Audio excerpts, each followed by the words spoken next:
देखने गया और एक तो मास्टर आदमी था, वो तो पकड़ पकड़ के ले जाने में माहिर था।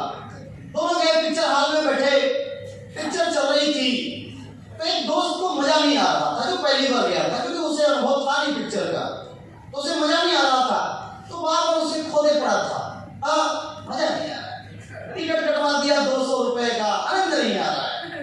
तो जो मास्टर आदमी था पिक्चर का, जिसको पिक्चर देखने का बड़ा अनुभव था, तो उसने बोला कि टेंशन ना ले, फिल्म के बीच में 1 2 3 सीन ऐसा जरूर आएगा, चाहे बकवास से बकवास फिल्म हो, आता ही है। 1 2 सीन 2 3 सीन ऐसे जरूर आएंगे कि पैसा तेरा वसूल हो जाएगा। बैठा है, हेलो, इस घंटा 1.5 घंटे के अंदर 2 4 सीन ऐसे जरूर आएंगे कि आपका भी पैसा 100 रुपए वसूल हो जाएगा। हेलो, तो बड़ा ही नहीं, बहुत सारे लोग कहते हैं कि ये मीटिंग फ्री में हो सकती थी, टिकट क्यों लगा, राइट ना? तो फ्री वाले की बात हो जाती है, फिर तो बाहर लोग मीटिंग करते गर्मी में। ये एसी मिलता क्या? इस तरह की शानदार कुर्सी चेयर, इस तरह का माहौल मिलता, और शायद हम लोग इतने लोग बाहर होकर के इकट्ठा और इस तरह की अगर मीटिंग कर दें तो सारे लोग बाहर नजर नहीं आएंगे, आधे घंटे बाद सारे लोग अंदर नजर आएंगे, राइट और रॉन्ग? प्रशासन उठा के ले जाएगी, तो बाहर ही नहीं कर सकते। तो आप ही को बिठाने के लिए, आप ही को थोड़ा ठंडा रखने के लिए, ताकि दिमाग में सारी बातें सही सही जाएं, इसलिए 100 रुपए का टिकट कटा है। इसके बाद भी कुछ लोग कहते हैं कि नहीं, ये जो लोग अभी आगे आए हैं, ये लोग पैसा कमा रहे हैं, तो क्या ये लोग नहीं मैनेज कर सकते? तो मैं आपको मुझसे कहना चाहूंगा कि स्कूल में, कॉलेज में हम लोग पढ़ाई करते हैं, जितने फ्री वाले स्कूल हैं उसमें कैसी पढ़ाई होती है आप भी जानते हैं, और जिसमें फीस लगती है उसकी पढ़ाई कैसी होती है, होती है ना दबादब। तो आपको बताता हूँ, एक बार की घटना है। दो दोस्त एक होटल में घुसे, तो होटल के बाहर लिखा हुआ था कि एक तरफ फ्री में मिलता है और एक तरफ पैसे से मिलता है। तो दोनों चला, घुस गए, किधर घुसेंगे? फ्री वाले में घुसे। 1 किलोमीटर चले, आगे फिर 2 गेट मिला, वहां पे लिखा था कि एक तरफ देसी घी, शुद्ध देसी घी का व्यंजन मिलता है और एक तरफ डालडा। तो दोनों कहां घुसेंगे? हम लोग होते तो कहां घुसते? देसी घी वाले में घुस गए। फिर 1 किलोमीटर चले, आगे बढ़े, फिर 2 गेट मिला, वहां लिखा था कि एक तरफ चाइनीज, अमेरिकन, मतलब फॉरेन, फॉरेन डिश मिलते हैं और एक तरफ इंडिया वाला मिलता है। तो दोनों सोचे कि इंडिया का तो डेली खा ही रहे हैं, आज घर मजा ले लेते हैं। घुस गए, 1 किलोमीटर चले, गेट के बाहर निकल गए। 3 किलोमीटर चलने के बाद गेट के बाहर, बड़ा गुस्सा आई।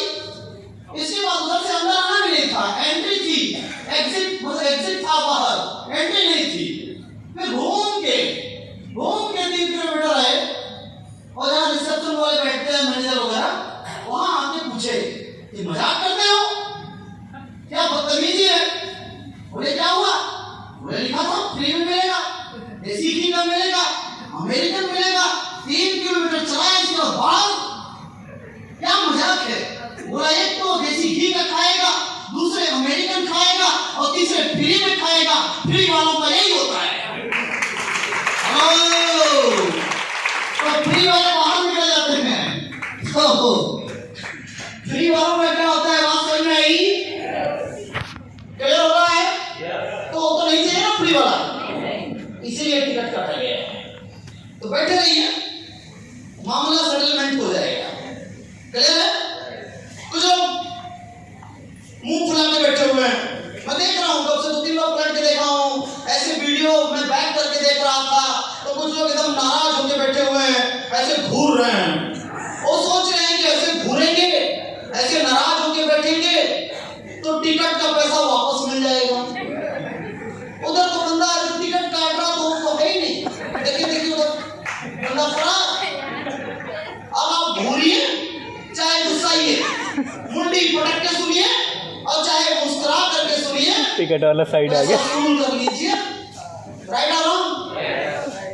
क्योंकि देखिए माइक का ये जो डर है मौत के बाद, कहते हैं कि मौत के बाद सबसे ज्यादा अगर डर किसी चीज का होता है तो वो माइक का होता है। एक तो सामने वाले को 1 घंटा आपसे बात करनी है, एक तो मौत के बाद दूसरा डर इसका है, कहते हैं सांप की तरह है। जो पहला बंदा होता है पहली बार, कोई पहली बार बंदा अगर उसे खड़ा कर दिया जाए और ये माइक दे दिया जाए तो समझ रहे हैं क्या क्या होता है। हाँ, पेट में गुड़गुड़ाहट होती है, हाँ बीपी बढ़ जाता है, धड़कन उल्टा पुल्टा चलने लगता है, कहाँ फंस गए हो, होता है कि नहीं होता है साहब? तो एक तो ये डर है, तो एक तो ये डर हमारे सामने खड़ा है। और उसके बाद भी अगर कोई व्यक्ति इधर से उधर से उधर से ऐसे कोई घूरता हुआ नजर आए,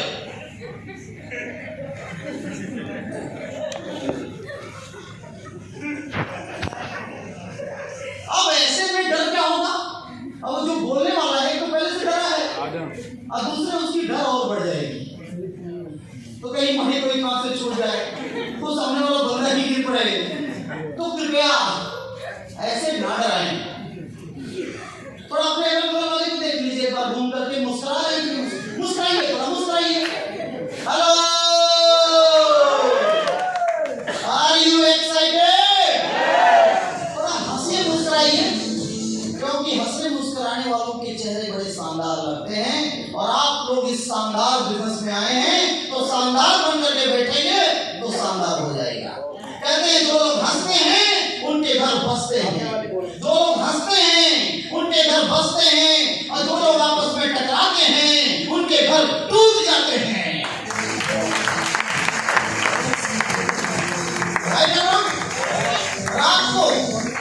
रात को 1 बजे जाइए घर पे काम कुम करके, थोड़ा बिजी होके, मैडम गेट खोलें, पहली नींद आई थी, बच्चे ने परेशान वैसे दिन भर किया था, और पति देवता 12 घंटे की ड्यूटी, सुबह शाम दोपहर खाना, और इसके बाद भी आलस्यम। 1 बजे घर जाइए और जा करके अपनी मैडम को बोलिए, लेट करती हो, गेट नहीं खोलती हो सही से, बदतमीज कहेंगी, बोलेगी कल मुँह 3 टाइम तेरे को खिला खिला के।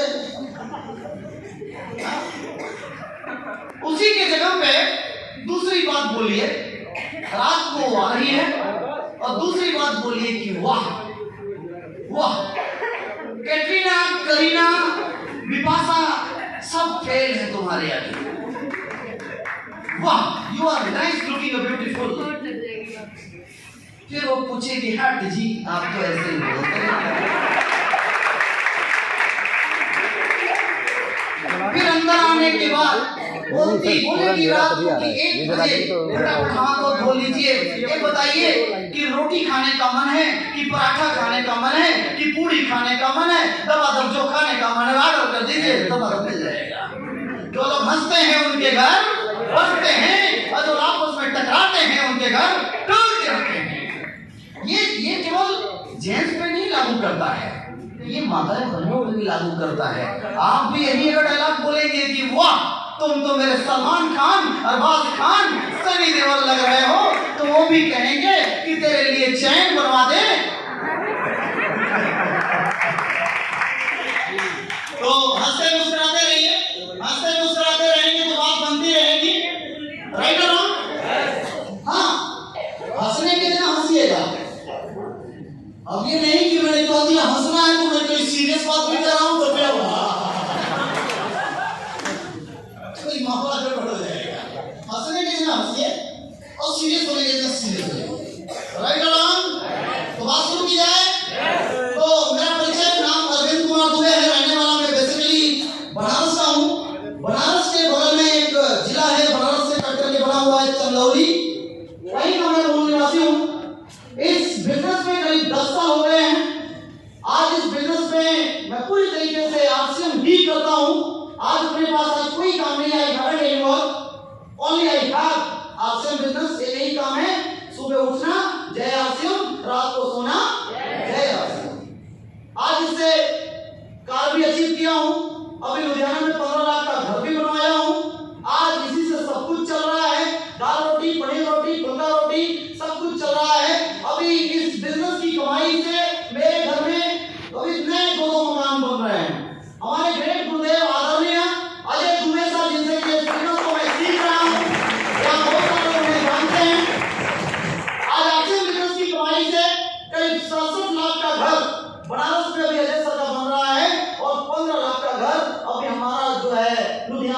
रहा है, लुधियाना से कुछ साथी आए हुए हैं, अगर झूठ बोलेंगे तो तुरंत पकड़ लेंगे, खड़े भी हो सकते हैं कि वैसे बोल रहे हो। हेलो, इस बिजनेस के माध्यम से मेरे घर में 3-3 कारें आई हैं। आज इस बिजनेस के माध्यम से सब कुछ चल रहा है दोस्तों, और बेहतरीन तरीके से चल रहा है। और कहते हैं कि अभी तो ये शुरुआत है, अभी तो एक पिक्चर का ट्रेलर देखते हैं ना, शुरुआत में जब पिक्चर बनती है तो 2 मिनट का ट्रेलर चलता है, तो अभी तो एक ट्रेलर है, अभी तो पूरी पिक्चर बाकी है। तो पढ़ाई लिखाई की मेरी बात करें तो I am post graduate from English, English से मैंने पीजी किया हुआ है, एमए, और 3 साल मैंने कंप्यूटर यूपीटेक उत्तर प्रदेश कानपुर से मैंने किया हुआ है। और 2006 से लेकर के 2012 तक आप जैसे लोग हमारे यहाँ आते थे, उनको मैं कंप्यूटर, इंग्लिश स्पोकन, ये सब क्लासेस करवाया करता था, अपना खुद का कंप्यूटर सेंटर चलाया करता था।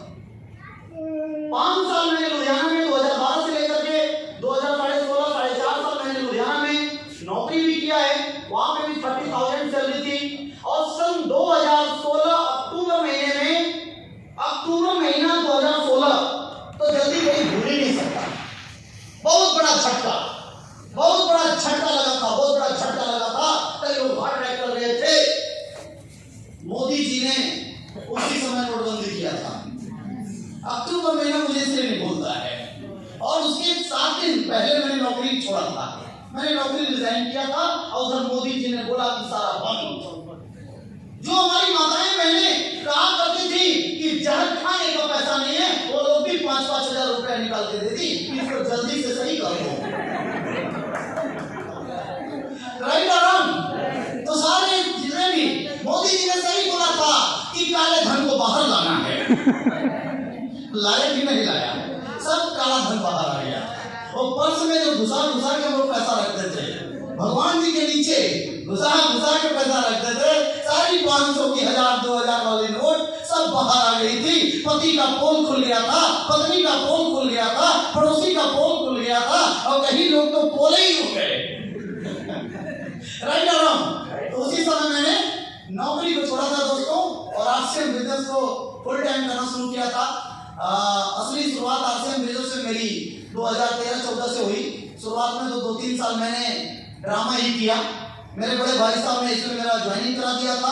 शुरू में वो लोग कहते थे जय आरसीएम, तो मैं कहता था आरसीएम फारसीएम। लोग कहते थे कि आरसीएम से कार आएगी, तो मैं कहता था कि आरसीएम बेकार है, बेकार है, बेकार है, बेकार है। लेकिन हमारे अपलाइनों ने समझाया कि बेटा आरसीएम बेकार नहीं, आरसीएम में लंबी लंबी बड़ी बड़ी लग्जरी कार है। और आज उन कारों का मजा हम लोग ले रहे हैं, और आप भी करेंगे तो बहुत मजा आएगा। आज 7 लाख रुपए से लेके 5 लाख रुपए से लेकर के 2 करोड़ 62 लाख की भी कार आरसीएम वालों ने लिया है। हेलो, तो शुरुआत को बहुत गड़बड़ था, लेकिन अब तो पूछना नहीं है। जिस बिजनेस से मैं भागा करता था, आज उसी बिजनेस को भाग के कर रहा हूं, भाग के। अभी 8 तारीख से मैं निकला हूं घर से इस बिजनेस को बड़ा करने के लिए, और लौट करके जाऊंगा 21 तारीख को। हेलो, आज बहुत सारे लोग जो आरसीएम बिजनेस से भागा करते थे, आज लोग भाग के कर रहे हैं इस बिजनेस को। हमारे बीच में जेपी मौर्य जी हैं, आज महीने में 10-10 दिन गायब रहते हैं, फरीदाबाद से कभी मुंबई कभी जलंधर जाकर के बिजनेस करते हैं। हमारे बीच में विशाल जी हैं, आज महीने में 10 दिन 12 दिन बाहर का बिजनेस करते हैं। हरिओम चौबे जी IT अचीवर हैं, जो घर से 10 दिन रह करके बाहर बिजनेस करते हैं, बाहर अपने बिजनेस के विस्तार के लिए लोग जाते हैं। तो जिस बिजनेस से हम लोग भागा करते थे दोस्त, आज उस बिजनेस को हम लोग भाग करके कर रहे हैं। हेलो, तो शुरुआत तो बहुत गड़बड़ था।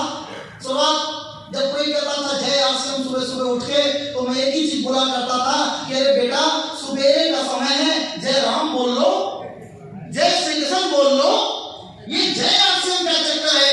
तो हमारे अपलाइनों ने समझाया कि जय आरसीएम का मतलब ही होता है, आर का मतलब होता है राम, सी का मतलब होता है चरित्र, और एम का मतलब होता है मानस। रामचरित्र मानस ही तो बोल रहे हैं।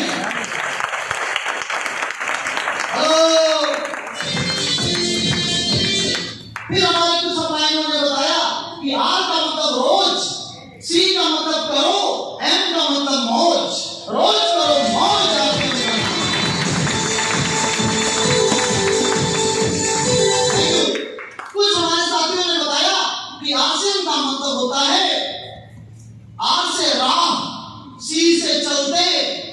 मुलाकात। जा रहे हैं मेट्रो स्टेशन, 1 घंटे का समय है, उसी रास्ते में किसी दोस्त का घर पड़ गया, गेट खटखटाया, बैठ सकता हूं क्या? कहेगा नहीं, बोलेगा बैठ जा। क्या करते हो, कैसा चल रहा है, आप पूछेंगे ना, फिर वो क्या करेगा? वो भी पूछेगा क्या कर रहे हो, कैसे चलता, यही तो बताने आया हूं, सुन ले। Hello, thank you. तो आपसे हम बड़ा ही आसान है, बस क्या है कि लोगों ने इसको कठिन बना दिया है, लोगों ने इसे कठिन बना दिया है।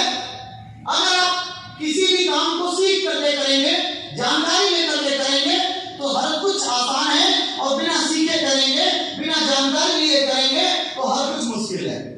हमारे गुरुदेव आदरणीय डी कुमार जी, जो कि यूनियन बैंक में कैशियर हुआ करते थे, और आज 12 साल हो गया उनको भारत सरकार की कैशियर की नौकरी को छोड़ दिए, वो बड़ा बढ़िया बोलते हैं कि पानी में डूबने वाला भी हाथ पैर मारता है, पानी में डूबने वाला भी हाथ पैर मारता है, और पानी में तैरने वाला भी हाथ पैर मारता है।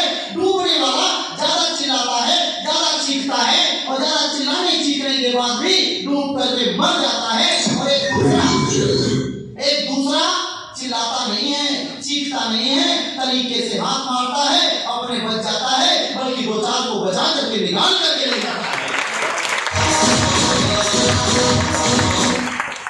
तो तरीके से किसी भी काम को यदि हम तरीके से करेंगे, तो वो काम हमें सफलता दे देगा दोस्तों। Right sir? यस। तो आज से बिजनेस बड़े उतार चढ़ाव रहे, तो आइए हम लोग एक स्लाइड आपके सामने दिख रहा है साहब? ये थोड़ा नीचे दिख रहा है कि ठीक है? ठीक है। ये कुर्सी डिस्टर्ब तो नहीं कर रही है? पीछे तक दिख रहा है? नहीं दिख रहा है?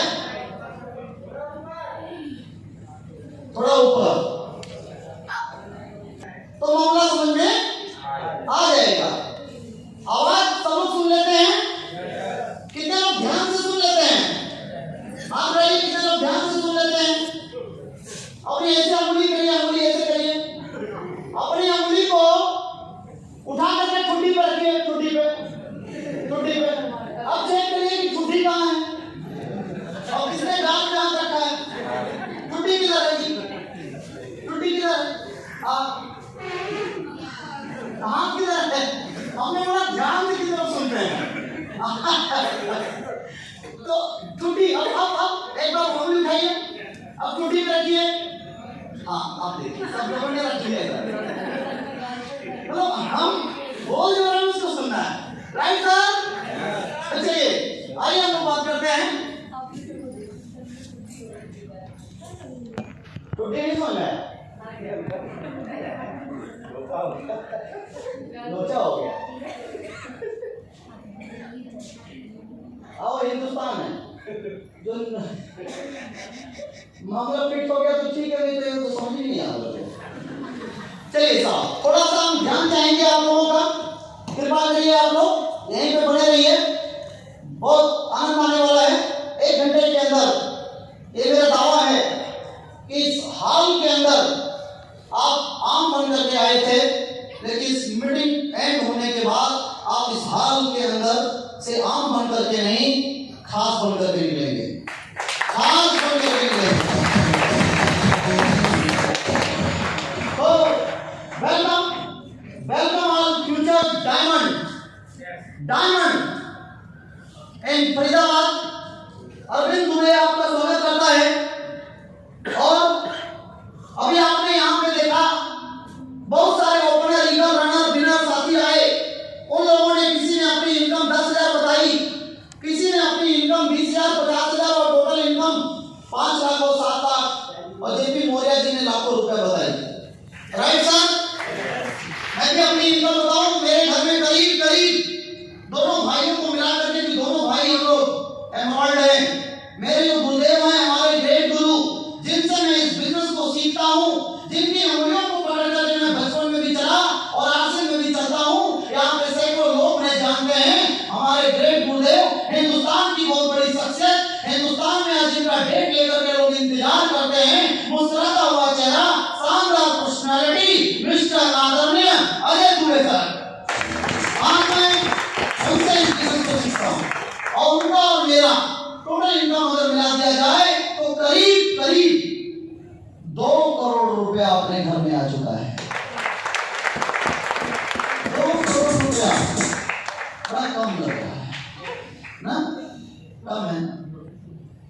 200 लाख रुपए आ चुका है।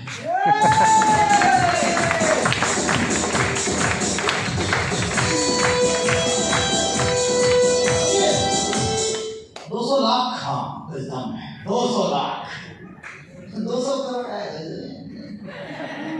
ना, तो वही बात, 2 करोड़ रुपए के करीब मेरे घर में आ चुका है दोस्तों। तो आइए हम लोग समझते हैं इसको। तो आपने भी देखा 10 लाख 20 लाख 50 लाख 1 लाख 10 लाख 20 लाख 50 लाख कमाने वाले लोग हैं, लेकिन दोस्तों आप इससे ऊपर जा सकते हैं, आप इससे ऊपर जा सकते हैं और आप भी कमा सकते हैं। आप भी अपने घर में कार बंगला सब कुछ ला सकते हैं इस बिजनेस के माध्यम से। आप भी पूरे हिंदुस्तान में छा सकते हैं।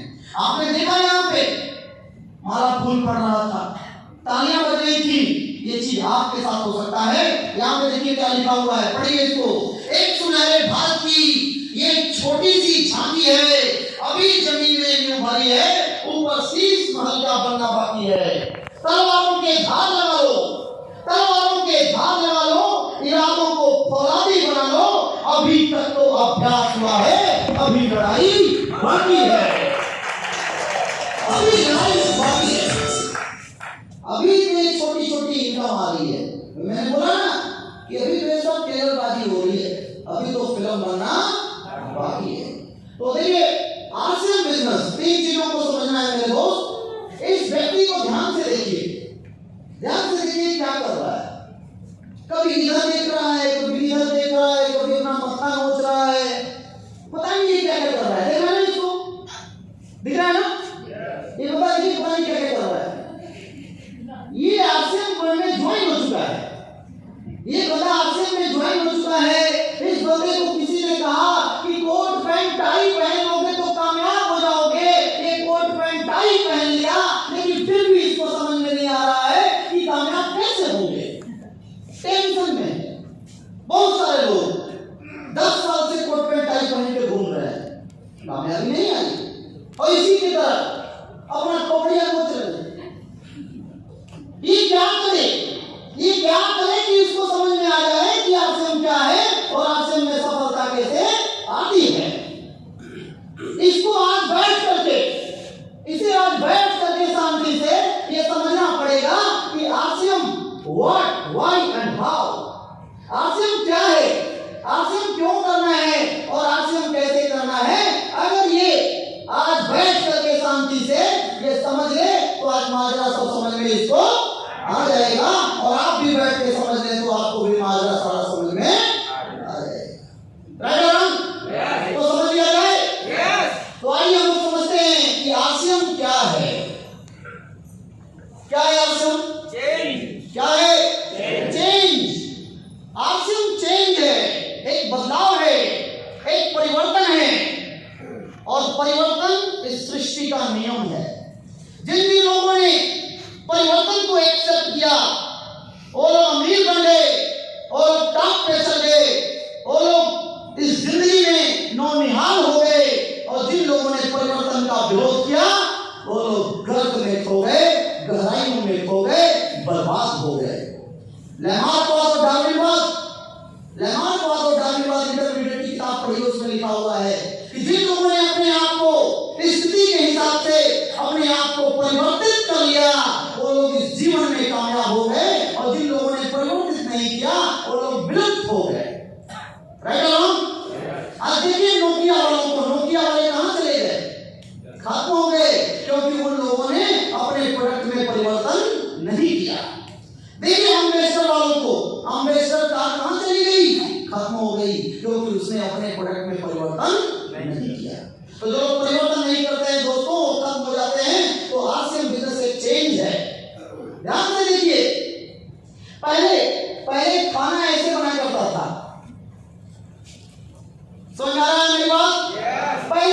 पहले इधर वाला, पहले खाना ऐसे चूल्हे पे बना करता था, पाथी और लकड़ी से बना करता था। लेकिन अब खाना कैसे बनता है? ये मैडम को देखिए, ये मैडम मोबाइल में यूट्यूब पे देख रही हैं कि कैसे पकवान बनाना है और दबा बनाई पड़ी। पहले चूल्हे पे खाना बनता था, अब क्या हो रहा है? अब सिलेंडर भी गायब हो रहा है, अब तो दीवार से ही गैस आ रही है। देखिए पाइप के द्वारा, है ना दिल्ली में, इधर भी है फरीदाबाद में। फरीदाबाद में क्यों आ रहे? आपको पता होगा फरीदाबाद पूरे विश्व का 8वां ऐसा शहर है जो बहुत तेजी से डेवलप हो रहा है। पूरे विश्व का 8वां ऐसा शहर डेवलपमेंट में, और भारत का तीसरा ऐसा शहर है जो तेजी से डेवलप हुआ है। हेलो, तो पहले ऐसे चला करता था दोस्तों। पहले इसको ध्यान से देखें, पहले शादी ब्याह यात्रा हम लोग जब भी करते तो ऐसे करते थे, बैलगाड़ी चला करती थी, बैलगाड़ी में हम लोग रद्द करके दूर दूर जाया करते थे। शादी ब्याह बैलगाड़ी के द्वारा हुआ करती थी, राइट और रॉन्ग? यस। और बाद में आज कैसे हो रहा है? आज यात्रा कैसे हो रही है? AC bus, metro, car, ship, plane, हवाई जहाज। दुनिया बदल रही है, नहीं बदल रही है? और बदलती हुई दुनिया में जो बदलेगा वो विकास करेगा। यस और नो? यस। पहले ऐसे मार्केटिंग हुआ करती थी, गड़बड़ झाला मार्केट। मार्केट का नाम होता था गड़बड़ झाला मार्केट, और फिर भी वहां पे लोग खरीदने जाते हैं बाला। पहले ही बता दिया है कि गड़बड़ है, इसके बाद भी लोग जा रहे हैं। पहले मार्केटिंग ऐसे हुआ करती थी, छोटे छोटे बाजार हुआ करते थे, छोटी छोटी दुकानें हुआ करती थी, उसमें पतले पतले संकरे रास्ते हुआ करते थे, एक के ऊपर एक चढ़ जाया करते थे, उसी में किसी का पॉकेट मार दिया जाता था। लिखा होता था कि जेब कपड़ों से सावधान। हेलो, और मार्केटिंग कैसे हो रही भाई साहब? ऐसे बड़े बड़े बिग बाजार मॉल ऐसे ऐसे बन गए, राइट और रॉन्ग? बदलाव हो रहा है कि नहीं हो रहा है? आज से बिजनेस क्या है? एक चेंज है। ये देखिए, पहले 200 सालों से ये मार्केटिंग चल रही थी। पहले ऐसे मार्केटिंग होती थी, कैसे? हम दुकानदार होते थे, दुकानदार के पास जाते थे, सामान लेने हम कस्टमर हुआ करते थे। वो थोक से लेता था, वो डिपो से लेता था, वो एजेंट से लेता था, वो कंपनी से लेता था। 100 रुपए का प्रोडक्ट बनता था, 50 रुपए टीवी वाले लेते थे, 40 रुपए बीच में जाता था। 100 रुपए का प्रोडक्ट 200 रुपए का कस्टमर को मिलता था, महंगा मिलता था, नकली मिलता था, नुकसान होता था। लेकिन अर्थशास्त्री ने बोला कि इस बाजार में ग्राहक को ठगा जाता है, महंगा नकली नुकसान उसको झेलना पड़ता है, इसलिए बिचौलियों को हटा दिया गया, और एक तरफ कंपनी को और एक तरफ कंपनी को कस्टमर को मिला करके कस्टमर का नाम डिस्ट्रीब्यूटर रख दिया गया, और बीच में कंपनी ने जगह जगह दुकानें खुलवा दी। जो 100 रुपए का सामान 190 का पहले वाले मार्केट में मिला करता था, आरसीएम के माध्यम से वही 100 रुपए का सामान 145 रुपए में मिलने लगा। इसी को बोलते हैं डीएसएम, डायरेक्ट सेलिंग मेथड, और हिंदुस्तान में इसी का नाम रखा गया आरसीएम।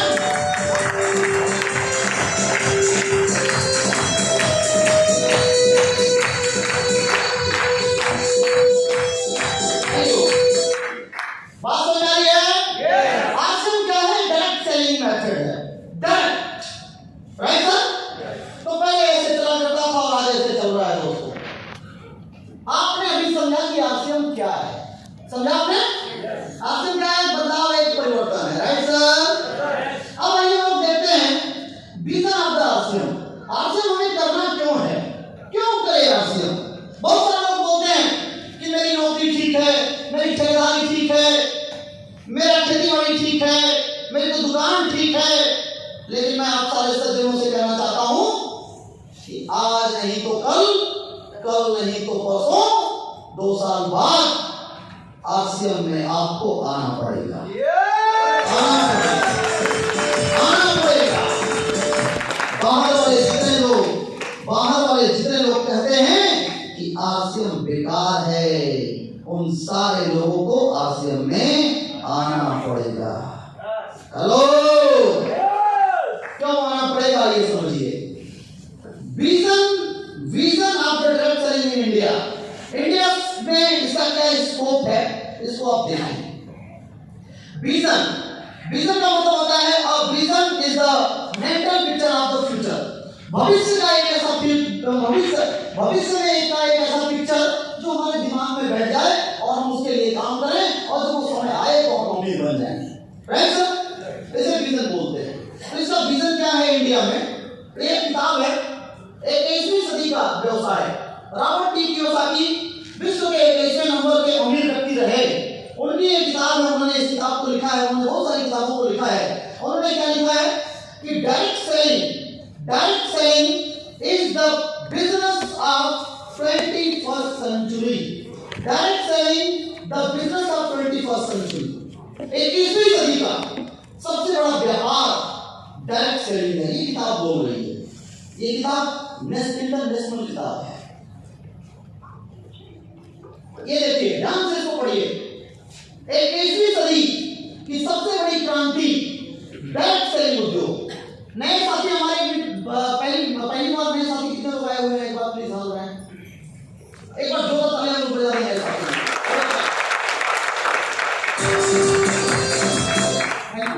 पुराने साथियों में हो सकता है कि ये स्लाइड देखा हो पहले, लेकिन नए साथियों से मैं रिक्वेस्ट करना चाहूंगा कि ध्यान से देखिए, इसको दिमाग में बैठाइए और थोड़ा सा ये जो झुंझुना है ना मोबाइल, अभी बता रहे थे जी, इसको थोड़ा सा ना बंद रखिए। बंद ही है। थोड़ा सा दिमाग में ना फीड करिए, यहीं पे रहिए। 100 रुपए का टिकट कराए हैं ना, तो मैंने बोला ना 2-3 सीन अच्छा चलाऊंगा, तो ये चल रहा है ऐसे। आप लोग सोच रहे हैं कि आगे चलाएंगे, ऐसा हो कि आगे करते करते पूरा बैटरी खत्म हो जाए, आप बोलेंगे सीन तो नहीं रहा है। हेलो, तो ये देखिए 21वीं सदी की सबसे बड़ी क्रांति डायरेक्ट सेलिंग उद्योग। अरे जिस मीटिंग में आप बैठे हुए हैं, जिस मीटिंग के हॉल में आप बैठे हुए हैं, 21वीं सदी में आप बैठे हुए हैं, और 21वीं सदी की सबसे बड़ी क्रांति ये बिजनेस है। और ये मैं नहीं बोल रहा हूं, टॉप 10 ग्लोबल मार्केट 2017 की ये रिपोर्ट बोल रही है। Right sir? आगे देखिए, विश्व के 23 देशों में होता है दुनिया का 93% डायरेक्ट सेलिंग कारोबार। उसमें इंडिया 2014 में 22वें नंबर पे थी। 22वें नंबर पे इसको पाया गया जहां पे डायरेक्ट सेलिंग सबसे ज्यादा दर्ज किया गया। लेकिन दोस्तों, अभी एक बहुत बड़ी घटना घटी है हिंदुस्तान में, जहां पे पिछले 2 सालों में कोरोना ने अच्छे लोगों का कमर तोड़ दिया। दुनिया में, पूरी दुनिया में त्राहिमाम मचा हुआ था। नौकरियां लोगों की जा रही थी, लोगों के व्यापार ठप हो रहे थे। उस समय इस डायरेक्ट सेलिंग इंडस्ट्री में एक चमत्कार हुआ। और चमत्कार क्या है? ध्यान से पढ़िए इसको। उदयपुर सिटी 20 जुलाई को एक रिपोर्ट आई, 3 नंबर पेज पे दैनिक नवज्योति ने छापा कि भारत की वैश्विक विश्व में भारत की वैश्विक डायरेक्ट सेलिंग रैंकिंग में सुधार 15वें स्थान पे पहुंचा हिंदुस्तान।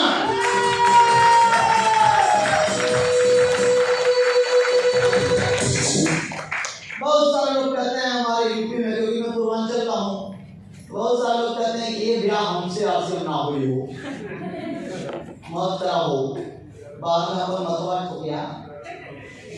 अरे दोस्तों, इसी फरीदाबाद में, इसी एरिया में आज के 10 साल पहले 200 रुपया गज जमीन थी, पैसा था, नहीं लिए।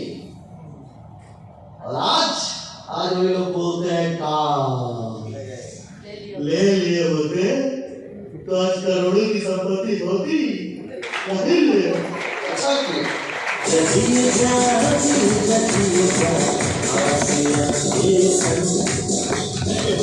अच्छा किए नहीं लिए। यही चीज यहां भी होने वाला है। 10 अक्टूबर को एक आदमी आया हुआ था एक हॉल में, आरसीएम के बारे में बताया जा रहा था।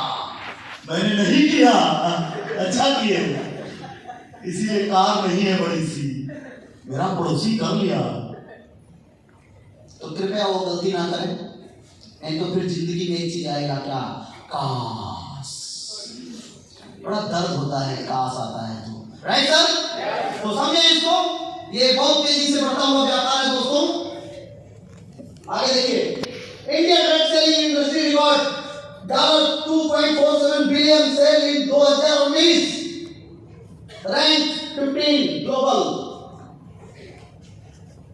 और एक न्यूज अभी 3 महीना पहले और आई हुई है, India coming 12th position in world.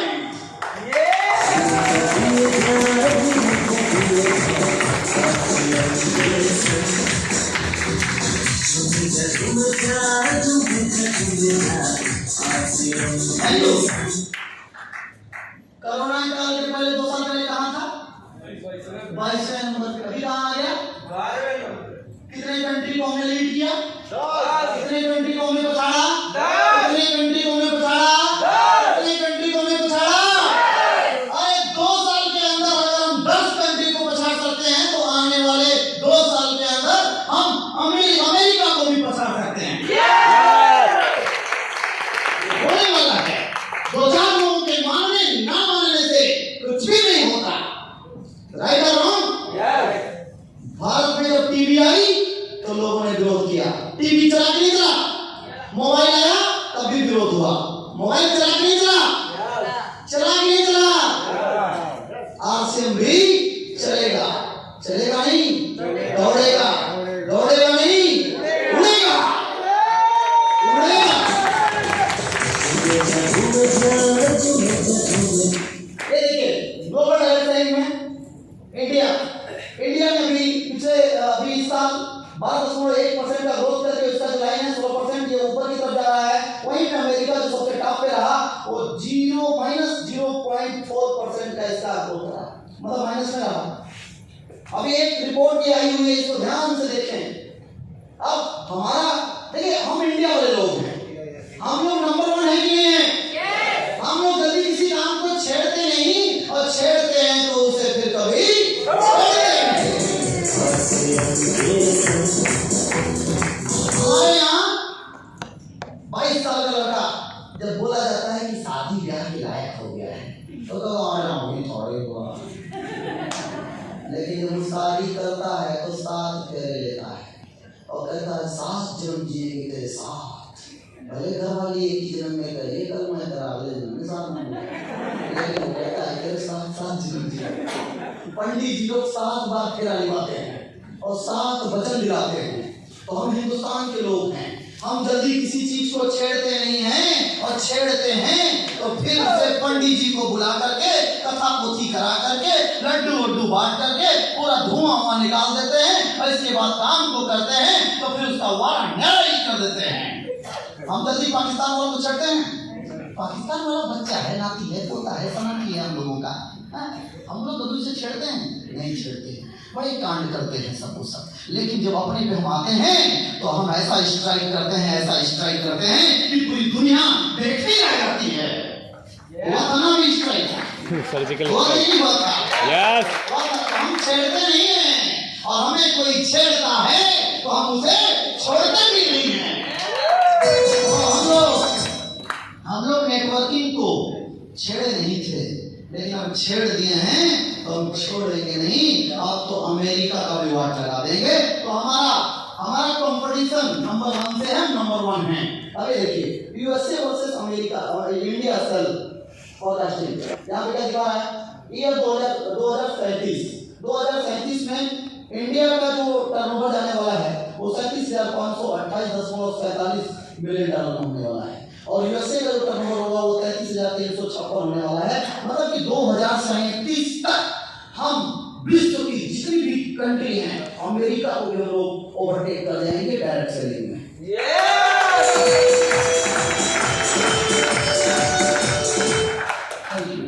अब बहुत सारे लोग बोलते हैं कि सर अगर हमें करना ही है, आप तो डायरेक्ट सेलिंग की बात कर रहे हैं, तो अगर हमें करना ही है तो इंडिया में बहुत सारी कंपनियां हैं, ब्ला ब्ला ब्ला ब्ला, ये कंपनी वो कंपनी ये कंपनी वो कंपनी गिनाते हैं ना, तो हम उसे क्यों न करें? उसे इसलिए नहीं करना है क्योंकि ऊपर ध्यान से पढ़िए क्या लिखा हुआ है। आरसीएम ही क्यों करना है? कोई नहीं है टक्कर में, क्यों पड़े हो टक्कर में। ये देखिए आरसीएम का ये जो डंडा है सबसे लंबा है। आरसीएम का ये जो डंडा है ये टर्नओवर में इंडिया में सबसे लंबा है। Fashion shooting private limited RCM का जो टर्नओवर भी पिछला वो था 1700 करोड़ का था।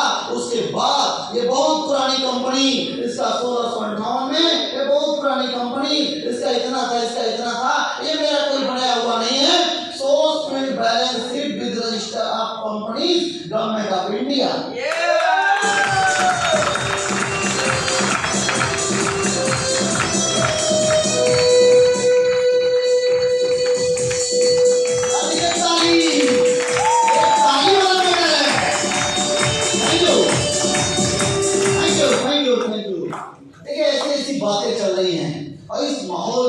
करके यदि ताली ना बजे तो फिर तो मामला गड़बड़ है।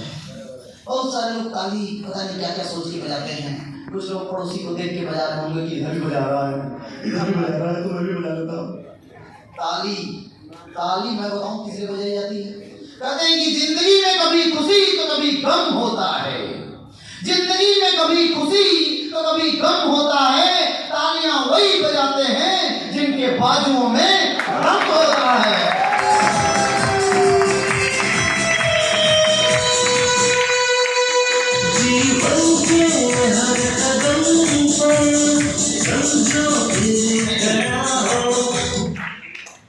तो बात समझ आ रही है? एक्शन को करना है। क्यों करे एक्शन? क्योंकि कोई नहीं है टक्कर में। क्यों पड़े हो चक्कर में? बड़े सारे बदलाने वाले लोग हैं। अरे यहाँ रिपोर्ट दिखाने वाले लोग मुझे बातें करते हैं। बातें करने से होता है कि रिपोर्ट दिखाने के। आगे बढ़ते हैं। 2037 बहुत सारे लोग कहते हैं कल ही मैं उतला हो या कहीं में था, हाँ मैं नोएडा में था। एक भाई साहब 30 साल के थे, तो बोले कि 2037 तक हम कितने साल के हो जाएंगे? हम कि आपकी उम्र है, जोड़ लो 2037 तक कितने हो जाएंगे? वो 30 साल के हैं तो 46-47 साल के हो जाएंगे। अच्छा, आरसीएम करेंगे तब भी 47 साल के होंगे और आरसीएम नहीं करेंगे तब भी 47 साल के होंगे कि नहीं होंगे? लेकिन आरसीएम 2037 तक इंडिया में बहुत बड़ा स्कोप है। डायरेक्ट सेलिंग 37,528.47 मिलियन डॉलर का टर्नओवर होने वाला है। आरसीएम करेंगे तब भी 60 साल के होंगे और आरसीएम नहीं करेंगे तब भी 60 साल के होंगे। आरसीएम के साथ और आरसीएम के बिना जीवन में जमीन आसमान का फर्क होगा। आइए देखते हैं आरसीएम करेंगे तो क्या मिलेगा। करेंगे तब भी 60 साल के होंगे और ना करेंगे तो बैठ के लग जाएगा, पीछे रहेंगे। क्यों होंगे? आरसीएम करेंगे तो देखिए जिधर मैं खड़ा हूं ना इधर वाले आप रहेंगे, और आरसीएम नहीं करेंगे तो इधर वाले, आरसीएम नहीं करेंगे तो इधर वाले, और आरसीएम करेंगे तो इधर वाले होंगे। 5 से 20 साल यदि आप आरसीएम के साथ चलेंगे, अपने अपलाइनों को, जो आपके ग्रेट गुरु हैं, जो आपके अपलाइन हैं, उनकी बातों को मानते रहेंगे, सिस्टम को फॉलो करते रहेंगे। जैसे जेपी मौर्य जी यहाँ पे अपलाइन हैं, बहुत सारे यहाँ पे राइट के अचीवर हैं, सारे लोग सीनियर हैं, उनका अनुभव है, उनकी बातों को मान के चलते रहेंगे तो क्या होगा? गुरुदेव की संज्ञा मिलेगी, पैसा आपके पीछे भूसी की तरह आएगा। और आरसीएम नहीं करेंगे तो 5 साल 20 साल तब भी बीतेगा, ये वाली स्थिति होगी। सर पे हाथ रख करके थकी हारी जिंदगी होगी, घर में कोई इज्जत नहीं होगी। 60 साल के हो जाएंगे, पैसा नहीं कमाएंगे तो इज्जत होगी? पैसा कमाने पे तो इज्जत होती नहीं है, तो नहीं कमाएंगे तो घर से भगा देंगे। राइट और रॉन्ग? तो क्या करना चाहिए? इधर इधर इधर रहना चाहिए, इधर इधर मैं हूँ, इधर रहना चाहिए, उधर रहना चाहिए, किधर? वहां से मैं किधर किधर इधर। क्या बात है, आरसीएम करेंगे। दूसरा साइड देखिए, आरसीएम करेंगे 5 साल 20 साल, तो ये देखिए, ये बंदे को देखिए ध्यान से, पैसा उड़ा रहा है, पैसा उड़ रहा है। अगर आरसीएम करेंगे तो बड़े नेटवर्क के मालिक होंगे, पैसा भागेगा आपके पीछे पीछे और आप होंगे आगे आगे। शहर के रईस व्यक्ति होंगे आरसीएम करेंगे तो, और नहीं करेंगे तो इधर दादाजी हैं, दादाजी देखिए 55 साल के हो गए, चश्मा लगा लिए, बाल पक गया, इसके बाद में बेचारे पैसे के लिए क्या कर रहे हैं? मत्थाबाजी कर रहे हैं। 60 साल की उम्र में भी संघर्ष कर रहे हैं और पैसे के पीछे उम्र भर भागना पड़ेगा। मौका मिले तो किधर रहना चाहिए? इधर की उधर, इधर इधर। अगर नहीं बोल रहे, जिनका हाथ नहीं उठ रहा, मैं देख रहा हूँ, लंबाई थोड़ी कम है लेकिन इतनी भी नहीं है कि देख ना पाऊं। किधर रहना चाहिए?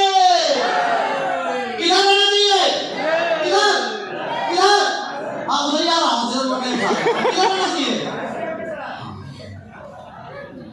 आरसीएम करेंगे तो बड़े नेटवर्क के मालिक होंगे, पैसा आपके पीछे पीछे होगा। आप देखिए अगला साइड, आरसीएम करेंगे 5 साल 20 साल, तो इस तरह की जीवन होगी। आयु आपका कम दिखेगा, चेहरे पे खुशी होगी, चेहरे पे लाली वहां छाई होगी, 40 साल के होंगे, 50 साल के होंगे, 60 साल के होंगे, फिर भी चश्मा लगा के जब निकलेंगे ना, बाल और टाई लगा करके, अकाउंट भरा होगा, हाँ करोड़ों रुपए अकाउंट में होंगे, शानदार लाइफ स्टाइल होगी। हमारे गुजरे आदमी अजय दुबे सर कहते हैं कि अगर एक 60 साल का बुढ़ा है और उसके अकाउंट में खचाखच पैसा भरा हुआ है, तो ब्लैक कलर का चश्मा लगा के, बाल डाई करा के, बाल अगर झड़ गया तो जमवा के, काला चश्मा लगा के, और जब कार से निकलता है तो स्टाइल मार के चलता है जैसे 18 साल का छोकरा हो। और 18 साल का छोकरा जिसका अकाउंट खाली हो,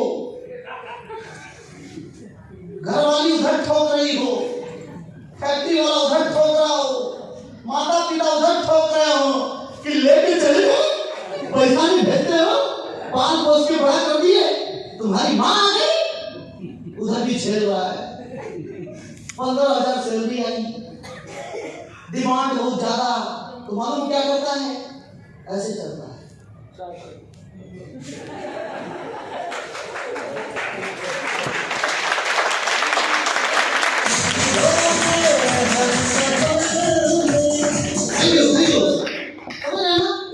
वो 18 साल 20 साल का अकाउंट खाली है, क्या है भगवान उठा लेते हैं हमको, दुनिया से गला निकाल बोझ है बोझ उठा ले हमको। हेलो, मौका मिले तो कैसी जिंदगी चाहिए, आयु कम चाहिए, चेहरे पे चमक चाहिए, गुड हेल्थ। आयु कम का मतलब मत समझिएगा, मतलब कि ज्यादा आयु में भी कम दिखे, ये करना चाह रहा हूं।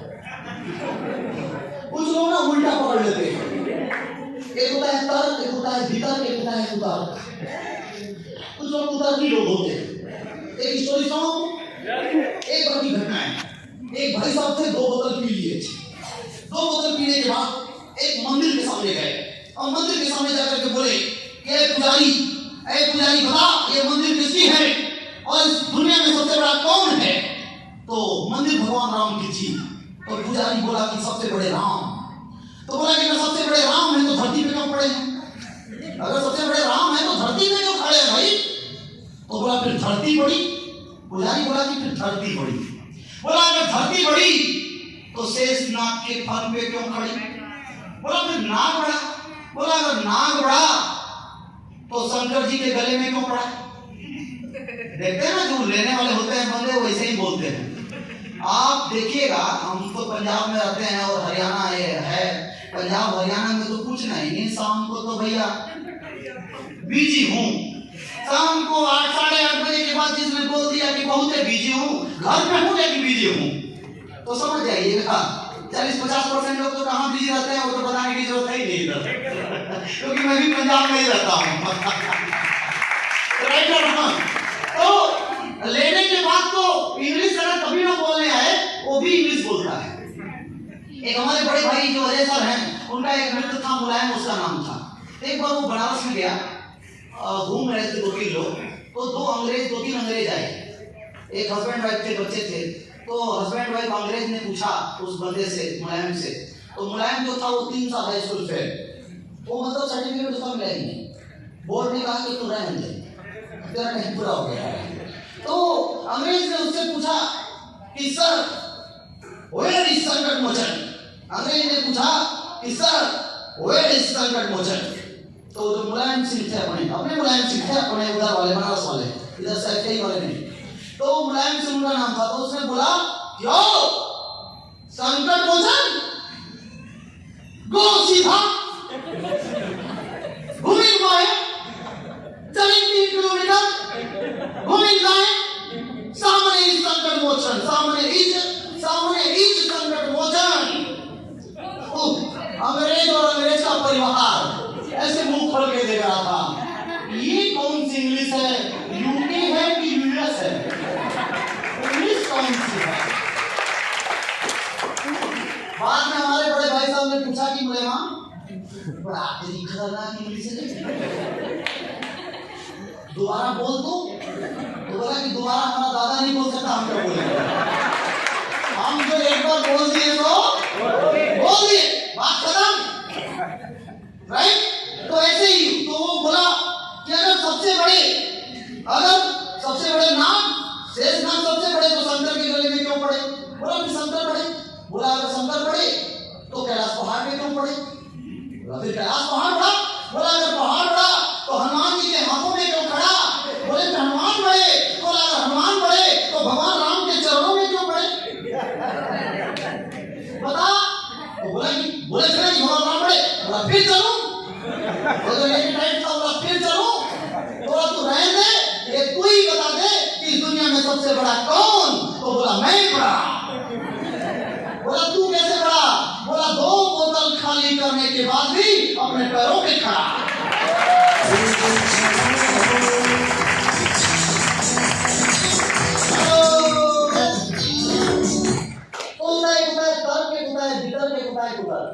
मैं कहूँ कि ले जा भाई साहब कहे ना मान मैं ना मानू। मैं बोलूँगा देखो है कि नहीं है?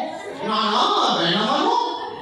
ये तू मान चाहे मत मान, ये ले जा है तो है। हेलो, तो जो कहता मैं ना मानू मैं जहाज बनूंगा तो खुदा की आदमी है। ऐसे लोग बड़े मिलते हैं। Right sir? तो मौका मिले तो किधर रहना चाहिए? इधर कि उधर? किधर? हम रखते हैं किधर? किधर? इधर रहना चाहिए।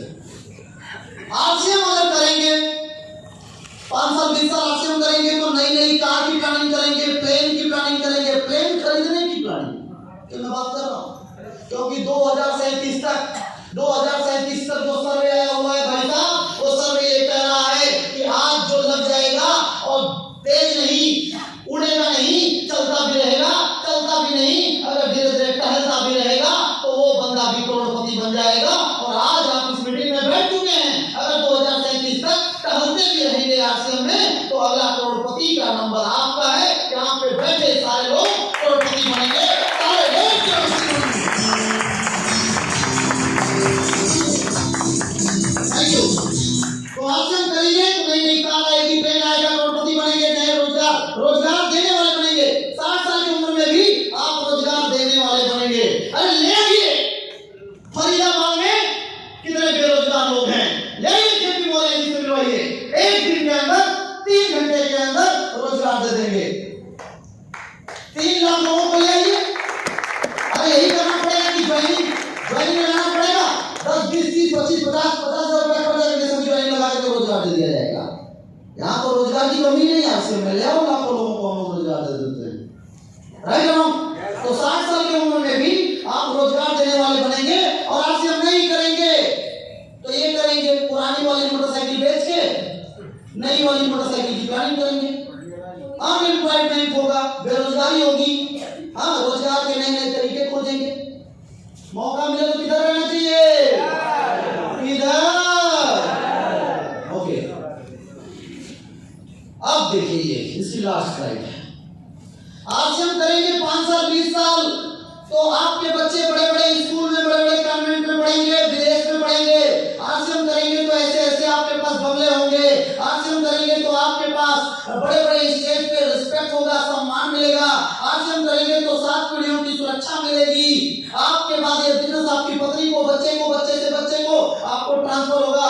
आरसीएम करेंगे तो इस तरह से परिवार बुढ़ापे में भी आपके साथ रहेगा।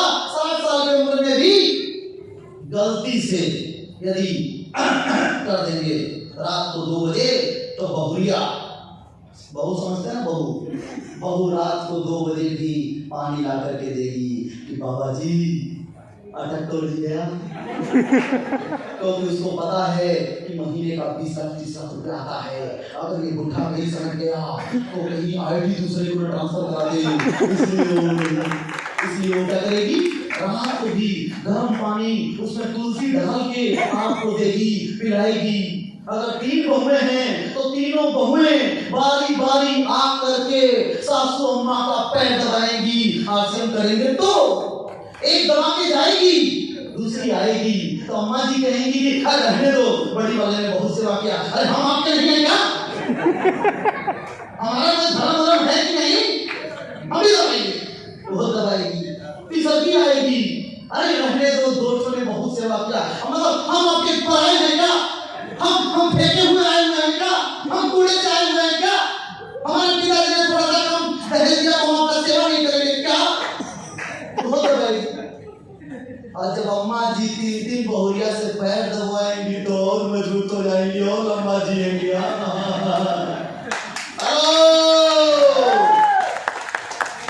आश्रम करेंगे तो 60 साल की उम्र में ये आप होंगे, ये आपकी मैडम होगी, ये आपका बेटा होगा, ये आपकी बहू होगी, और ये नाती पनाती सनाती आपके साथ होंगे, परिवार साथ होगा, संस्कार होगा, शानदार बंगले होंगे, अच्छी शिक्षा होगी, बैंक बैलेंस होगा, सम्मान होगा, सुरक्षा होगा, सफल लाइफ होगी। और आपसे हम नहीं करेंगे,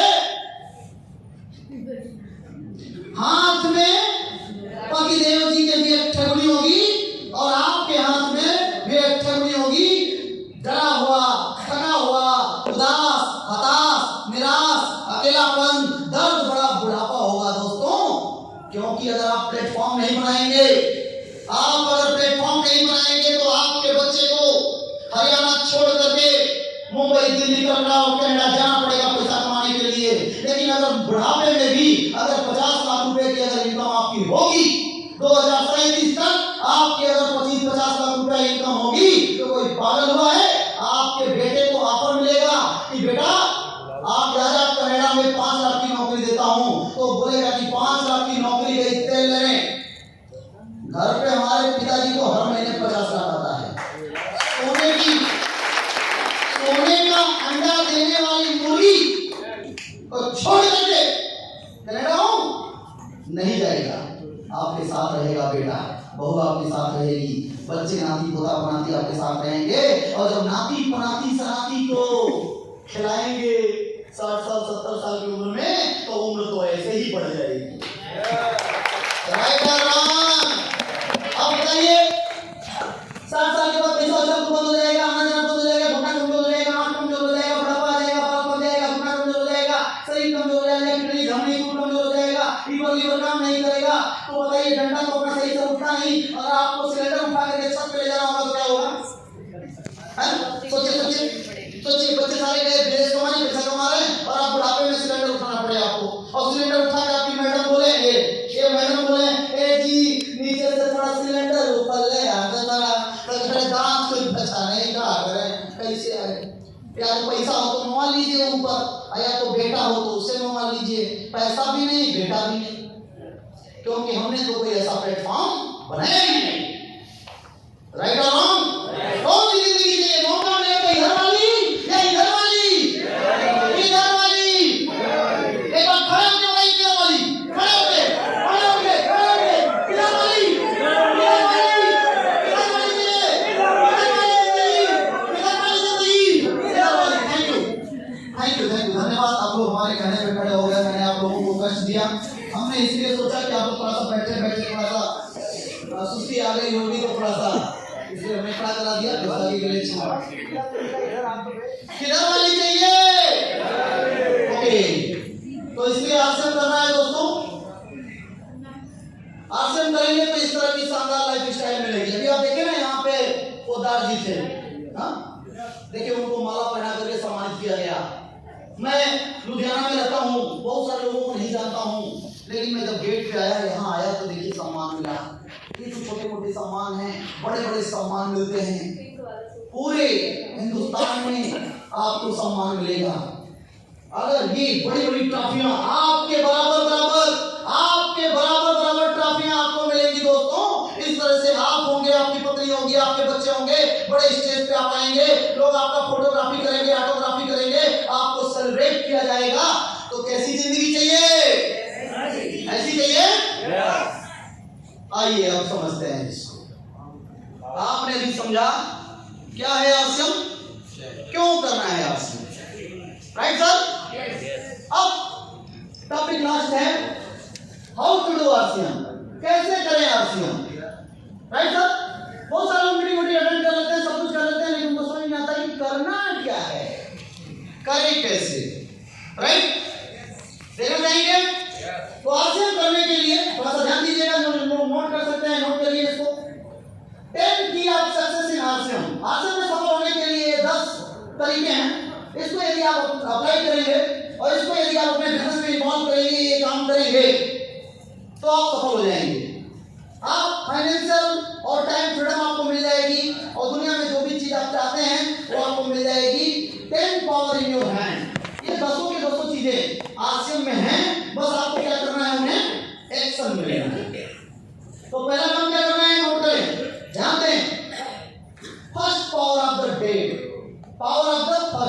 पहला पॉइंट है power of the first day.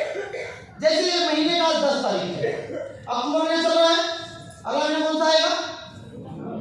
नवंबर। आपको इसमें आईडी बनवा लेना है, ज्वाइन हो जाना है। ज्वाइन होने के बाद 1 तारीख को ही, 10 तारीख आज है, अगर इस महीने आप नहीं बैठे हैं तो आज ही मान लीजिएगा मीटिंग खत्म होने के बाद कि आज 1 तारीख है, क्योंकि अभी 20 दिन बाकी है। तो आप क्या करना है, सेट योर बिजनेस टारगेट। अपने बिजनेस का टारगेट बनाना है कि मुझे कितना बिजनेस करना है, और बिजनेस का टारगेट पूरा करने के लिए अपने इनकम का टारगेट बनाना है। अपने बिजनेस का टारगेट, अपने इनकम का टारगेट बनाना है। Counselling with your upline. Upline का मतलब जो आपको यहाँ पे लाया है, जो आपको यहाँ पे लाया है वो आपका अपलाइन है, और उनसे अगर बात समझ में ना आए तो उनके ऊपर बड़े सारे सीनियर लोग हैं, उनसे भी समझ लेना है, राइट?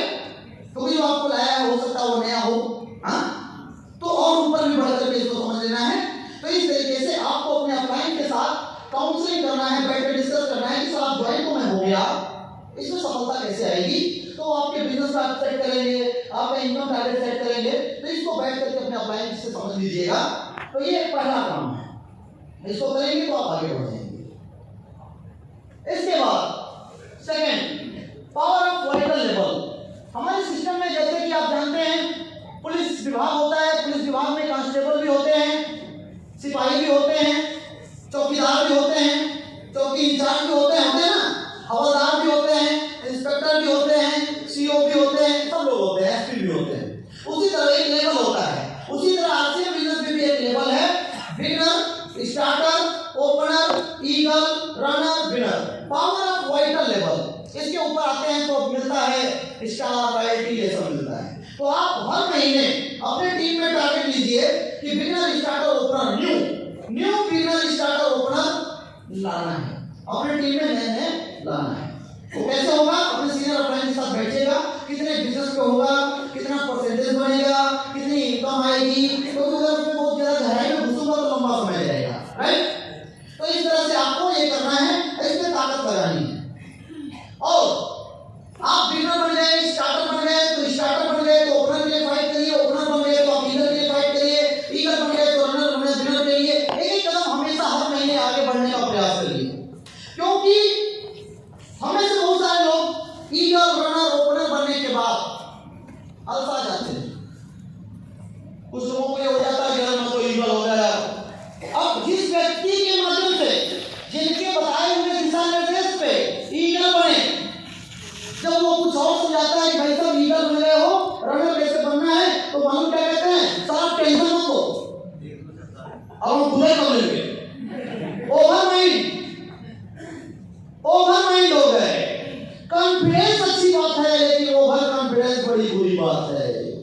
कॉन्फिडेंस जिसके पास होता है वो ऊंचाइयों पे जाता है, लेकिन जो ओवर कॉन्फिडेंस हो जाता है वो ऊपर से गया हुआ व्यक्ति भी नीचे धड़म से गिर जाता है। तो कभी भी ईगो को नहीं आने देना है।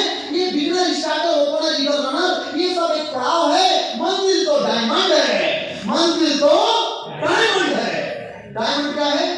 डायमंड पे जाने पर एक महीने की इनकम 25 लाख रुपया महीना आती है।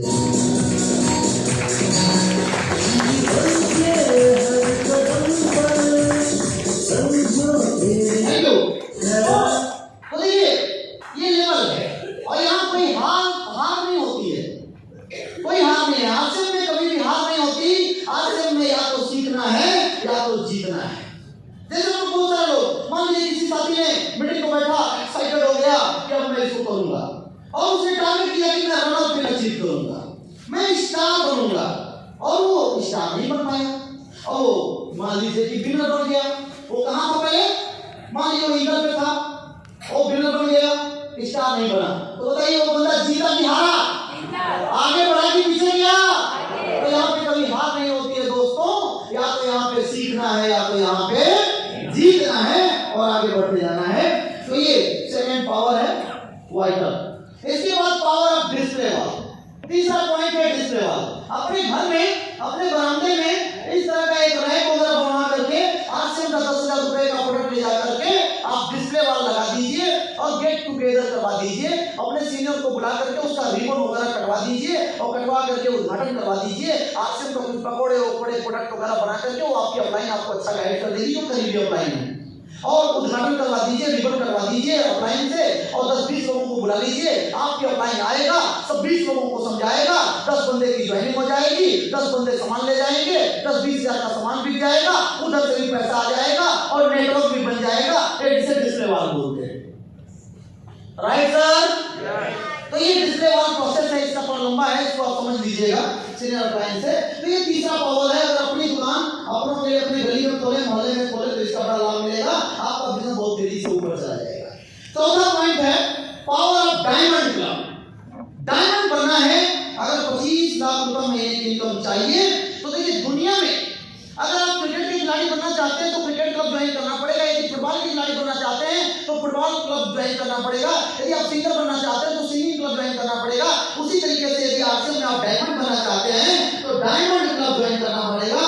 बनो डायमंड, बनाओ डायमंड। सफलता के शिखर पर जाने का एक सबसे अच्छा रास्ता है डायमंड क्लब करना पड़ेगा।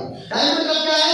5000 बिजनेस वालों का सामान प्रति माह अपनी आईडी पे खरीदना और बेचना है, राइट सर? और कुछ लोग कहते हैं कि सर 5000 बीवी का मतलब हो गया 10,000 रुपए का सामान हम कैसे बेच पाएंगे?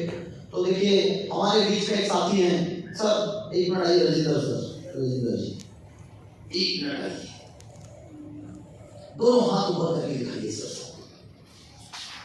सर पिछले महीने आपने कितने का माल बेचा है? 40,000 बीवी के माल, 40,000 बीवी का सामान इन्होंने बेचा है।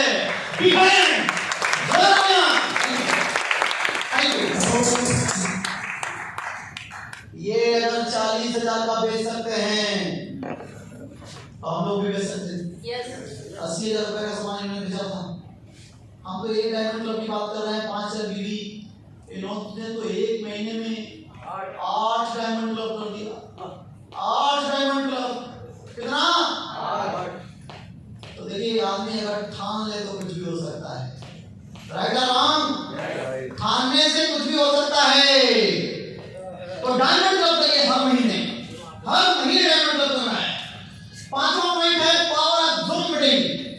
ज़ूम मीटिंग जैसे फिजिकल मीटिंग हो रही है ना, इसे फिजिकल मीटिंग बोलते हैं, तो डिजिटल मीटिंग, ऑनलाइन मीटिंग होती हैं, आप भी करिए। जैसे कि सुबह 6 बजे से लेकर 7:30 बजे तक टीसी सर के साथ एक जूम मीटिंग चल रही है, उसमें एक्सरसाइज वगैरह, मेंटल वगैरह सब कुछ करवाया जा रहा है माइंड को करने के लिए। बच्चों के लिए 5 से 6 बजे का एक प्रोग्राम हो रहा है। हम लोगों के ग्रेड ग्रुप आदरणीय डी कुमार सर अभी हर हफ्ते जूम पे 1000 लोगों पे प्रोग्राम करने जा रहे हैं। हमारे गुरुदेव आदरणीय अजय दुबे सर बीच में प्रोग्राम देते रहते हैं, जूम मीटिंग पे ऑनलाइन प्रोग्राम देते रहते हैं। तो थोड़ा सा जूम जो है, जिसके टीम में मचेगी जूम की धूम, उसका बिजनेस कर जाएगा बूम बूम बूम। बिजनेस को बूम करना है तो ये जूम का भी धूम मचाइए, और फिजिकल तो आप कर ही रहे हैं, करते रहिए। इसके बाद छठा पॉइंट है power of the technology. Power of the technology, technology का सहारा लीजिए। टेक्नोलॉजी का मतलब कि आपके अगर कार पंचर हो गई तो एक तरीका है कि 4 लोगों को बुलाइए, उठवाइए और क्या करिए, चक्का चेंज करिए। और दूसरा तरीका क्या है, एक पतला दुबला सा आदमी आएगा, जैक लेकर के आएगा और उसको उठाएगा और चक्के को चेंज कर दीजिए। कौन सा आसान है? 4 लोगों को बुला के कि एक वाला? तो टेक्नोलॉजी है वो। टेक्नोलॉजी का सहारा लीजिए, स्मार्टफोन का सहारा लीजिए, लैपटॉप का सहारा लीजिए, एक प्रोजेक्टर का सहारा लीजिए, वीडियो ऑडियो लोगों को दिखाइए। 8-8 हजार 10-10 हजार के प्रोजेक्टर आ रहे हैं, वीडियो दिखा करके प्लान दिखाइए। ये व्हाट्सएप और ये न्यू ब्रॉडकास्ट ग्रुप है, इसका सहारा लीजिए। टेक्नोलॉजी का सहारा लेकर के इस बिजनेस को आप बड़ा कर सकते हैं और पूरे हिंदुस्तान में आप इस बिजनेस को फैला सकते हैं, राइट सर? और आप लोग लकी हैं, भाग्यशाली हैं यहाँ पे जो भी लोग जेपी सर के टीम से हैं। जेपी सर टेक्नोलॉजी के मास्टर आदमी हैं। हेलो, यहाँ पे हमारे बीच में विशाल गुप्ता जी राइट अचीवर हैं, इनका क्या कहना? हाँ, ये तो छाए रहते हैं पूरा यूट्यूब पे, टेक्नोलॉजी के मास्टर हैं। जितने भी वैरायटी ऑफ टेक्निकल अचीवर हैं, स्टार अचीवर हैं, आज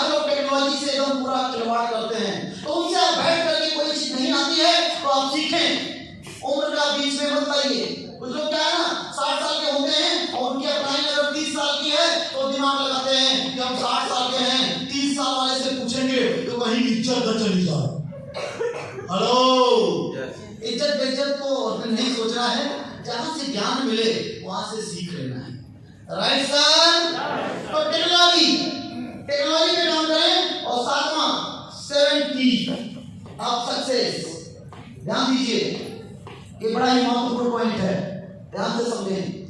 सबसे ज्यादा अगर लोग कामयाब हुए तो इस पॉइंट को पकड़ के हुए, और सबसे ज्यादा अगर लोग फेल हुए तो भी लोग इसी पॉइंट को पकड़ के फेल हुए।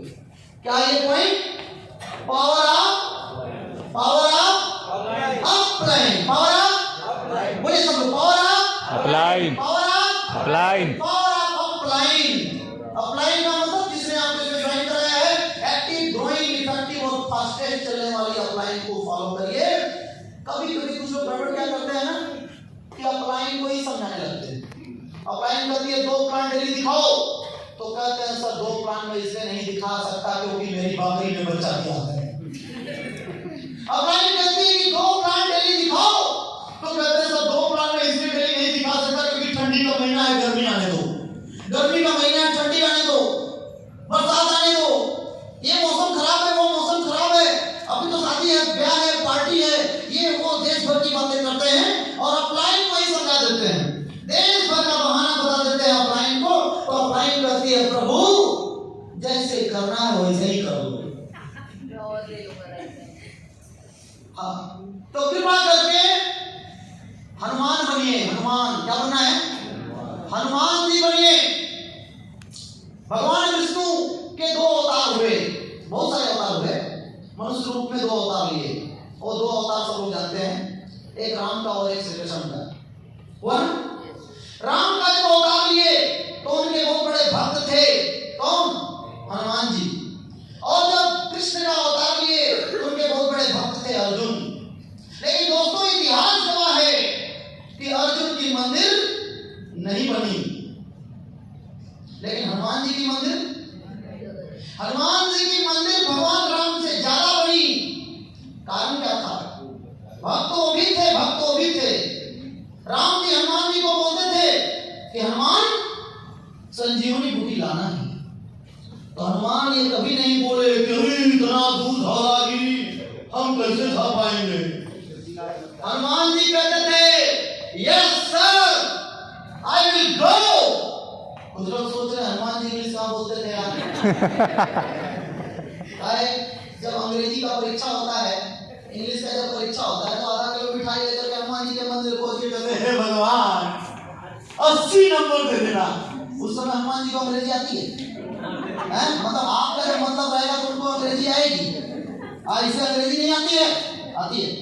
तो हनुमान जी जब भी वो कहते थे कि हनुमान संजीवनी बूटी लाना है, तो कहते थे यस सर सीता का पता लगाना है, यस सर भरत से साथ में मिलकर आना है, यस सर हमसे पहले जाकर के हमारी सूचना आने का भरत जी को देना है, यस सर। वो यस सर बोलते थे, इसलिए भगवान से भी ज्यादा मंदिर भक्त की बनी। लेकिन अर्जुन से जब कहते थे कि अर्जुन बाण चलाओ, यही कुरुक्षेत्र की घटना है, हरियाणा, कहते थे अर्जुन बाण चलाओ, कहते थे प्रभु सामने पितामह खड़े हैं, उनकी गोद में मैं खेला हूं, उन पे बाण मारूं? कहते थे कि मार, और नहीं तो तेरा भीम भैया गयो मार डालेंगे पितामह भीम को। तब अच्छा भीम को बचाना है, तब बाण चलाते थे। वो कहते थे बाण चलाओ, तो कहते थे कि अरे सामने तो गुरु द्रोण खड़े हैं, अरे उन्होंने ही तो मुझे धनुष पकड़ना सिखाया है, गुरुवर के ऊपर बाण चलाऊं? बचपन में जिससे धनुष चलाना सीखा, तो कहते थे मार नहीं तो तेरी पूरी सेना खत्म हो जाएगी और अधर्म की जीत हो जाएगी, और धर्म हार जाएगा, अधर्म की जीत हो जाएगी। तब बाण चलाते थे। हर बात में इफ, बट, लेकिन, किंतु, परंतु करने के बाद करते वही थे जो करना था। तो भैया अगर करना वही है जो करना ही है, तो इफ, बट, लेकिन, किंतु, परंतु क्यों करना? हनुमान बन जाओ, कामयाबी आ जाएगी। हनुमान बन जाओ, क्या बनना है? आरसीएम करना है तो आरसीएम में भी हनुमान बनना है। अपलाइन बोले 2 प्लान दिखाना है तो 3 प्लान दिखा देते हो। बोलो सर आपने 2 प्लान दिखाया था, बोला था हमने 3 प्लान दिखाया है। तो आपके मंदिर आपके भगवान के तरह बने। लेकिन गड़बड़ घोटाला यही पे रहता है ना? अपलाइन को फॉलो करिए, अपलाइन एक्टिव ग्रोइंग इफेक्टिव और फास्टेस्ट अपलाइन को फॉलो करिए। लेकिन गड़बड़ क्या होता है? कुछ लोग ध्यान से पढ़िए, सम पीपल यूज अपलाइन, कुछ लोग अपलाइन को बढ़िया से यूज करते हैं। Some people not use upline, कुछ लोग बड़े हीरो बने रहते हैं, अपलाइन को यूज नहीं करते हैं, कहते हैं टेंशन ना लो काम ले लो। अरे गिर पड़ जाते हैं तो कहते हैं अरे सर कौन समझता ही नहीं, मीटिंग कराओगे कि अपलाइन का तो समझेगा कौन। अब जेपी जी से पूरा बात हुई, जेपी जी ने बैठक किया, मीटिंग रखा और मैं आपको बता रहा हूँ, समझा रहा हूँ, थर्ड पार्टी बन गया हूँ। अब ये बोलते हैं सब रहने दो, आपकी जरूरत नहीं है, मैं खुद ही कर लूंगा। कर लो, बाद में कहेंगे कोई सुनता ही नहीं, समय रहा तो सुना ही नहीं। तो ये गलती कृपया ना करें, अपलाइन का सही यूज करें। कुछ लोग नॉट यूज करते, यूज ही नहीं करते। और सम पीपल मिसयूज अपलाइन, कुछ लोग अपलाइन का मिसयूज करते हैं। लास्ट डेट पे महीना पर बात नहीं करेंगे और लास्ट डेट पे 30 तारीख को सर हाँ बोलो सर मेरा ना 3000 बीवी से छूट रहा है सर, तो क्या करूं सर? 1000 बीवी कटवा देते ना तो हमारा हो जाएगा। टेका लिए हैं? हेलो, इसको कहते हैं अपलाइन को मिसयूज करना, राइट ना? अपलाइन इसलिए नहीं है, अपलाइन गाइडलाइन है, अपलाइन गाइडलाइन है। अपलाइन का ज्यादा सहयोग लेंगे तो आप झंडा बन जाएंगे। अपलाइन का गाइडलाइन लीजिए, अपलाइन से मीटिंग मांगिए, अपलाइन से अपने लोगों का ट्रेनिंग करवाइए। अपलाइन से बीवी थोड़ी मांगना है, लेकिन हम लोग अपलाइन से बीवी मांगते हैं। सर थोड़ा सा बीवी दे देंगे, बीवी मतलब कुछ खराबी हमारे को करवा दिया, हमारा हो जाए, मतलब उसने ज्वाइन भी कराया, उसने आपको सिखा भी दिया, उसने सब कुछ कर दिया, फिर वो आपको एक टाई भी मांग लीजिए अपलाइन से कि सर एक टाई भी दे दीजिए, एक कोट पैंट भी दे दीजिए सर, अपनी वाली कार भी दे दीजिए सर, अपना वाला लेबर भी दे दीजिए सर। हम क्या करेंगे? तो ये लोग अपलाइन में क्या करते हैं? मिसयूज करते हैं। तो don't misuse your upline, only right concept use your upline. अपने अपलाइन को सही तरीके से यूज करें, बिजनेस बढ़ा जाएगा, राइट? तैयार हैं? क्योंकि अपलाइन का मतलब जिसने आपको बिजनेस में लाया है, हो सकता है कि वो उस तरह ऊपर ना हो पा रहा हो, ना कर पा रहा हो, तो उसके ऊपर भी आप बढ़ सकते हैं। ये सारे लोग अपलाइन। बहुत लोग कहते हैं कि बिजनेस बड़ा कठिन है, पता नहीं क्या करना पड़ेगा। तो मैं एक ही बात कहता हूँ कि आरसीएम आपको करने के लिए क्या करना है? ऊपर आपकी अपलाइन होती है और जो लोग नीचे जुड़ते हैं वो लोग डाउनलाइन होते हैं और आप बीच में होते हैं। तो आपको क्या करना है? अपलाइन से पूछना है कैसे कैसे कैसे, और डाउनलाइन को बताना है ऐसे ऐसे ऐसे, और बीच में बनाना है पैसे पैसे पैसे। तो अपलाइन को सही तरीके से यूज करिए दोस्तों। इसके बाद 8वां काम है पावर ऑफ द नॉलेज। अपने नॉलेज को बढ़ाइए, बुकों के द्वारा, टेप के द्वारा, विज्ञान के द्वारा, ऑनलाइन ऑफलाइन अपलाइन। अपने अपलाइन से पूछिए कि कौन सी किताब पहले पढ़ें, कौन सी कैसेट पहले सुने,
3 घंटा, डेली 3 घंटा, 2 घंटा, डेली 3 घंटा, डेली डेली डेली कितने लोग करते हैं?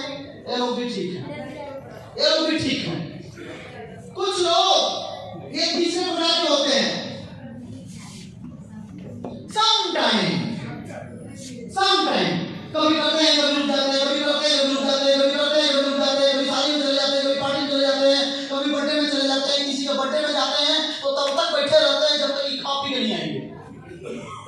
हेलो, कभी कहते हैं कि शादी घर में है सब 2 महीने बात करेंगे, कभी कहते हैं कि सब ब्याह घर में है सब 2 महीने बात करेंगे, कभी ये हो गया, कभी वो हो गया, कभी करते हैं, कभी रुक जाते हैं, कभी 3 दिन करते हैं, कभी 30 दिन करते हैं, कभी ना करते हैं, कभी गायब हो जाते हैं, कभी फिर प्रकट हो जाते हैं।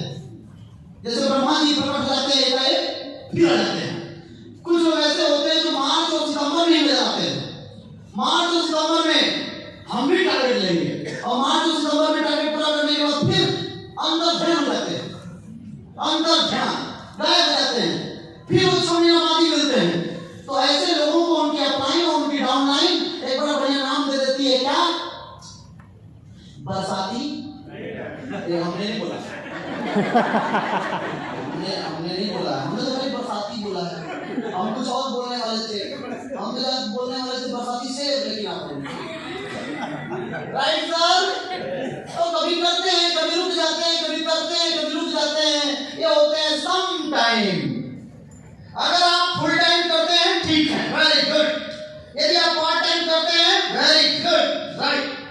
और यदि आप सम टाइम करते हैं तो run.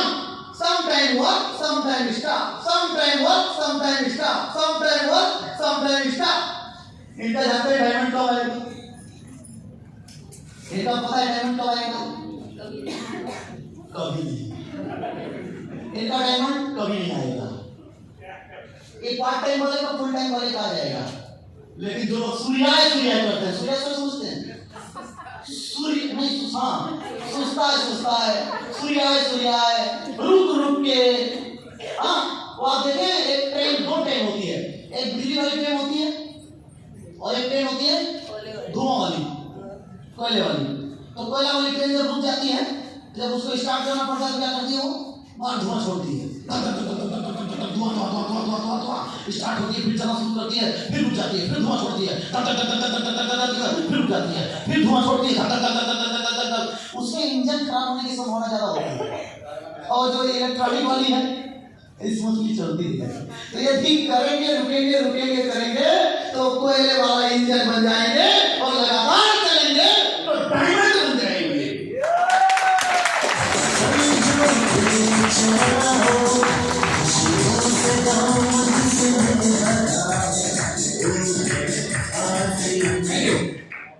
Next and last one. Sow the product and sow the plant daily. 10वां काम क्या करना है कामयाब होने के लिए? प्रोडक्ट हमारे पास 800-900 प्रोडक्ट हैं। इन प्रोडक्टों को क्या करना है? देखिए लिखा हुआ है ना, लिखा है पावर ऑफ एसटीपी। एसटीपी का मतलब so the product, STP so the plant. STP लिखा है, so the product so the plant, so the product so the plant. कुछ लोग प्रोडक्ट तो दिखाते हैं, प्लान नहीं दिखाते। प्रोडक्ट दिखाते हैं, प्लान नहीं दिखाते। कुछ लोग प्लान दिखाते हैं, प्रोडक्ट नहीं दिखाते। अगर आप प्लान दिखाते हैं, प्रोडक्ट नहीं दिखाते हैं, तो आप वही फौजी हैं कि बंदूक लेके तो चले गए बॉर्डर पे, गोली बारूद नहीं ले गए। अगर आपका प्लान बंदूक है तो आपका प्रोडक्ट क्या है? गोला और बारूद है। कोई गोला बारूद और गोली लेके नहीं जाएंगे, बंदूक लेके चले जाएंगे और बॉर्डर पे खड़ा होकर बोलेंगे सुनो गोली नहीं है, मार देंगे।